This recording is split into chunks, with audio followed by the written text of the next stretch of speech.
écrit: J'ai l'intention de porter un chandail orange ce vendredi afin de montrer mon soutien aux personnes dont la vie a été marquée à jamais par le système de pensionnat autochtone. Lorsque je découvre des situations d'injustice, j'ai besoin de me calmer un peu avant de passer à l'action et de le dénoncer. Merci de m'offrir la beauté de ta nature comme lieu de calme et de ressourcement afin de puiser le bien-être nécessaire pour aller de l'avant vers la réconciliation. Amen.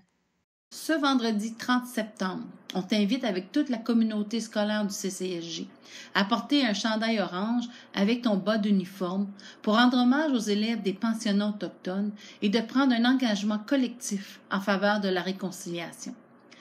Cette date a été choisie parce qu'il s'agit du moment où les enfants autochtones ont été retirés de leur communauté pour vivre en pensionnat. Merci de bien vouloir porter ton chandail orange, toujours avec un bas d'uniforme, pour honorer les survivants des écoles résidentielles. Chaque enfant compte à nos yeux. Aujourd'hui, nous voulons vous parler des faits saillants au sujet des Premières Nations. Premièrement, les peuples de Premières Nations représentent 15% de la population mondiale, mais représentent 15% des personnes souffrant de la pauvreté dans le monde.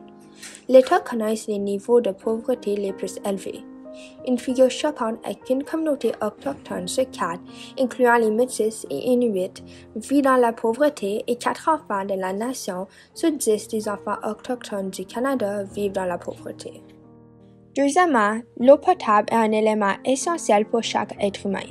73% des systèmes d'approvisionnement en eau des Premières Nations présentent un risque moyen à élevé de contamination. Le gouvernement du Canada et les Premières Nations travaillent en partenariat pour améliorer l'accès à l'eau potable et soulever, dès que possible, tous les avis à long terme sur la qualité de l'eau potable dans les réseaux publics des réserves. Troisièmement, il existe plus de 5000 communautés autochtones et elles parlent environ 4000 langues différentes. Certains avis indiquent que plus de la moitié des langues du Canada risquent de disparaître d'ici 2100.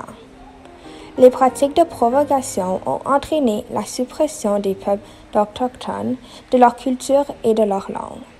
À travers des politiques d'assimilation, de déposition de terres, de lois et d'actions discriminatoires, les langues autochtones de toutes les régions sont menacées d'extinction. Quatrièmement, 61% des jeunes adultes des Premières Nations entre l'âge de 20 à 24 ans n'ont pas terminé leurs études secondaires. Seulement 4% des membres de Premières Nations vivant dans les réserves et 8% au total détiennent un diplôme universitaire comparativement à 23% de la population canadienne.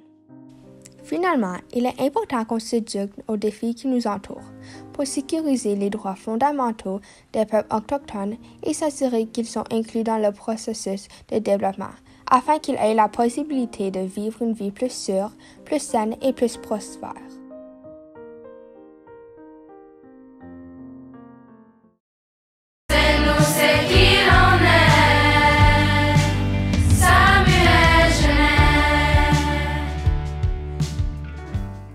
Alors, bonjour les lasers, ce message s'adresse aux garçons de la 9e et 10e année.